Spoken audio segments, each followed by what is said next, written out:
കട്ടപ്പനയിലെ ഇരട്ടക്കൊലപാതക കേസിൽ കൊല്ലപ്പെട്ട നെല്ലിപ്പള്ളിയിൽ വിജയന്റെ മകനും കേസിലെ പ്രതിയുമായ വിഷ്ണുവിന്റെ മൊഴി കട്ടപ്പന കോടതിയിൽ രേഖപ്പെടുത്തി. കൊലപാതകങ്ങളും മോഷണവും ഉൾപ്പെടെ 4 കേസുകളിലാണ് മജിസ്ട്രേറ്റ് മുമ്പാകെ മൊഴി നൽകിയത്.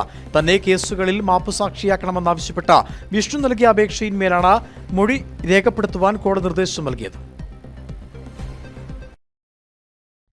ആഭിചാരത്തിന്റെ പേരിൽ നവജാത ശിശുവിനെയും മുത്തശ്ശനെയും കൊലപ്പെടുത്തിയ കേസിൽ കൊല്ലപ്പെട്ട നെല്ലിപ്പള്ളിയിൽ വിജയന്റെ മകനും കേസിലെ പ്രതിയുമായ വിഷ്ണുവിന്റെ മൊഴി കട്ടപ്പന കോടതിയിൽ രേഖപ്പെടുത്തി.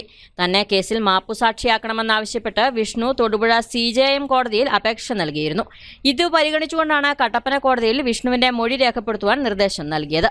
2 കൊലപാതകം, 2 മോഷണം എന്നീ കേസുകളിൽ മാപ്പുസാക്ഷിയാക്കുവാനാണ് വിഷ്ണു അപേക്ഷ നൽകിയിരിക്കുന്നത്.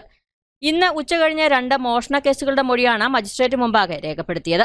ഇന്നലെ 2 കൊലപാതക കേസുകളുടെ മൊഴി ജുഡീഷ്യൽ ഫസ്റ്റ് ക്ലാസ് മജിസ്ട്രേറ്റ് അർച്ചന ജോൺ ബ്രിട്ടോ രേഖപ്പെടുത്തിയിരുന്നു.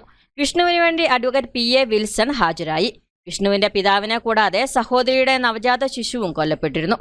കഴിഞ്ഞ മാർച്ച് 2-ന് കട്ടപ്പന നഗരത്തിലെ വർക്ക്ഷോപ്പിൽ നടന്ന മോഷണത്തിൽ വിഷ്ണുവും പുത്തമ്പുരയ്ക്കൽ നിതീഷും പിടിയിലായതോടെയാണ് ഇരട്ടക്കൊലയുടെ ചുരുൾ അഴിയുന്നത്. ആഭിചാര ക്രിയകൾ നടത്തിയിരുന്ന ആളായിരുന്നു നിതീഷ്.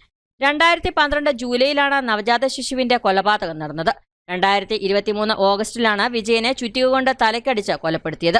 വിജയന്റെ മൃതദേഹാവശിഷ്ടം കണ്ടെത്തിയെങ്കിലും കുട്ടിയുടെ മൃതദേഹം ഇതുവരെയും കണ്ടെത്തുവാൻ കഴിഞ്ഞിട്ടില്ല. ഈ സാഹചര്യത്തിൽ കേസിലെ മുഖ്യപ്രതി പുത്തൻപുരയ്ക്കൽ നിതീഷിനെതിരെ വിഷ്ണുവിന്റെ മൊഴി നിർണായകമാകും. മോഷണ ശ്രമത്തിനിടെ വിഷ്ണുവിന്റെ കാലിന് ഇരുമ്പുവടി കൊണ്ടുണ്ടായ പരിക്ക് ഇപ്പോഴും പൂർണ്ണമായും ഭേദമായിട്ടില്ല. പീരുമേട് ജയിലിൽ റിമാൻഡിൽ കഴിയുന്ന വിഷ്ണുവിന് ചികിത്സയും തുടരുന്നു. News bureau, Kattappana.